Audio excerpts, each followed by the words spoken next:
안녕하세요, 나노그로우입니다. 현 시대에서 일을 하는 사람이라면 최소 한 번은 겪는다는 무기력증에 대해서 말해보려고 합니다. 제 주변을 둘러보았을 때 누구나 살아가면서 무기력증을 한 번쯤은 경험하는 것 같습니다. 우선 번아웃과 무기력증의 차이를 알려드릴게요. 번아웃은 일상에 지쳐 더 이상 움직일 수 없는 상태이고, 무기력증은 의지와 행동 그리고 에너지는 있지만 방향을 못 잡는 상태입니다. 20대, 30대, 40대 나이 상관없이 찾아오는 것들이죠. 둘 중 오늘은 무기력증에 대해 얘기해 보려고 합니다. 하루 종일 가만히 누워 있게 되고 몸이 무거워 행동을 하지 않게 되는 증상이죠. 세상 만사가 모두 귀찮고 주변에서 일어나는 모든 일들이 무의미하다고 느껴질 때 우리는 이것을 무기력이라고 합니다. 자신 스스로도 이 상태를 알고 있고 빨리 빠져나와야겠다고 생각하고 있지만 무언가를 하면 할수록 오히려 더 깊은 무기력함이 찾아오기 마련입니다. 그리고 악순환에 빠져 꽤 오랜 시간 제자리에 있게 되곤 하죠.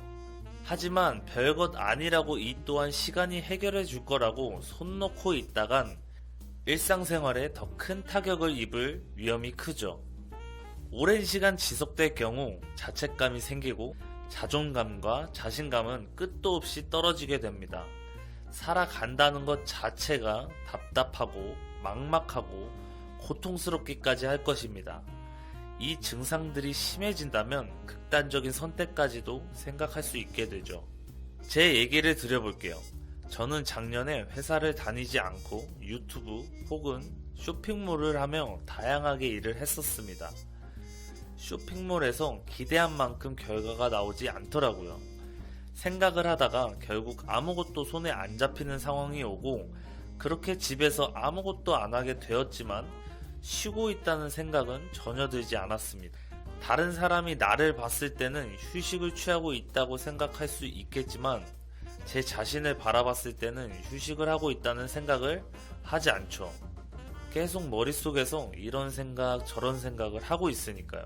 무엇을 하고 어떤 방향으로 인생을 살아가야 할지 생각하니까 막막함이 몰려오더라고요. 이런 상황이 지속되다 보니 극단적인 선택까지도 생각이 났었습니다. 오랜 기간 의욕저하로 피로감에 시달리고 앞으로 어떻게 살아가야 될지 모르겠다는 생각을 가지고 있으면 위험한 상황에 놓일 수 있어요. 그리고 일반적으로 무기력증은 질병으로 생각하지 않습니다. 그래서 방치하는 경우가 대부분이죠. 하지만 겪어보신 분이라면 차라리 어디 다치는 게 나을 정도로 생각하실 거예요. 어디 다치면 연고 바르고 시간이 지나면 상처가 치유가 될 텐데, 이 무기력증은 전혀 그렇지 않습니다. 내면 혹은 마음이 문제라서 어떤 상처인지 보이지 않으니 더욱 답답하죠. 그래서 제가 무기력증을 극복한 방법들을 알려드릴게요. 첫 번째, 생존권을 확보하라. 최소한의 자신의 생존권은 확보하셔야 해요. 알바를 하시든 직장을 다니시든 해야 합니다. 생존권 확보가 왜 중요하냐면 우리들은 매달 고정 지출이 나갑니다. 아무리 아낀다고 해도 나가는 고정 금액이 어느 정도는 있습니다. 모은 돈이 있어도 그 돈은 시간이 지날수록 줄어들면서 마음이 조급해집니다. 그 조급함 때문에 사고력과 판단력이 흐려지고 내 마음에 불안함이 자리 잡게 됩니다. 인간의 가장 기본적인 생리적 욕구를 꼭 확보하세요. 먹고 사는 것부터 해결해야지 그 다음으로 갈 수 있습니다. 두 번째, 보통 무기력증에 빠진 분이라면 조금씩 다르겠지만 집에서 생각만 하고 움직이지 않으실 겁니다. 세상 모든 게 귀찮아진 상태처럼 보이지만 우리 머릿속은 이성적으로 생각하고 분석하고 근거를 찾고 있으니 움직이지 않게 되는 거죠. 우리 인간의 몸은 움직이는 용도입니다. 가벼운 운동이나 산책만으로도 몸이 조금씩 변합니다. 그렇게 조금씩 작은 행동만으로 무기력증에서 벗어날 수 있습니다. 그것 말고도 우리는 좋아하든 싫어하든 운동을 해야 합니다. 시간이 지나면서 체력이 떨어지는 것을 체감하실 겁니다. 체력 관리도 같이 하는 것이니 꼭 가볍게라도 실천해보세요. 체력이 좋아지려면 시간이 필요하지만 제가 5, 6개월 정도 하면서 느낀 점은 체력이 좋아진 것보다는 회복력입니다. 운동하기 전보다 몸이 좋아졌지만 자고 일어나면 피로 회복력이 정말 체감이 될 정도로 느껴집니다. 꼭 추천드려요. 세 번째, 목표를 반복적으로 적기. 김승호 회장님이 말씀하신 내용입니다. 목표를 한 문장으로 하루 100번, 100일 적기입니다. 딱 듣자마자 비효율적이라고 난 안 해도 돼 라고 생각하시는 분들 잘 들으세요. 그게 바로 저였으니까요. 목표를 하루 100번을 적는다는 건 내가 정한 목표처럼 살기 위해서 머리 깊은 곳까지 전달하기 위해서죠. 그럼 이것이 왜 중요하냐? 하루에 사람은 6만 가지 생각을 한다고 합니다. 지금 이 순간 목표를 정한 것은 6만 가지 생각 중에 한 개가 되는 거죠. 시간이 흐르면 그 생각은 잊혀지기 마련입니다. 내 목표를 잊지 않기 위해 기록을 하고 머릿속에 반복적으로 주입하면서 목표 중심적인 생각을 하게 만드는 거죠. 솔직히 이것이 파워가 있는지 없는지 저는 아직 모릅니다. 하지만 손해볼 건 없다고 생각했습니다. 유튜브에 부자라는 분들을 보면서 영감을 얻는데 모두 다 하고 있더라고요. 그랜드 카돈, 켈리 최 회장님, 김승호 회장님 등등 1%에 속한 부자들은 다 하고 있더라고요. 저도 그 부자들을 믿고 따라하고 있습니다. 전 아침에 일어나서 100번, 저녁에 자기 전에 100번을 하고 있어요. 100번을 적는데 15분에서 20분 정도밖에 걸리지 않아요. 저도 한 달 정도 하고 있는데 제 자신만의 믿음이 생겼고 그 목표를 이룰 거라 확신이 생겼습니다. 그리고 절대 잊지 않도록 계속 생각하고 있습니다. 인생은 멘탈 싸움이라는 내용이 있죠. 자기 자신을 믿는 데 집중하고 목표는 크게 잡으시면서 반면 작은 행동부터 시작해보세요. 100번을 적으면 마음속 어딘가에서 근거 없는 자신감이 생기게 돼요. 적기만 하지 말고 틈틈이 시간 날 때마다 생각해주세요.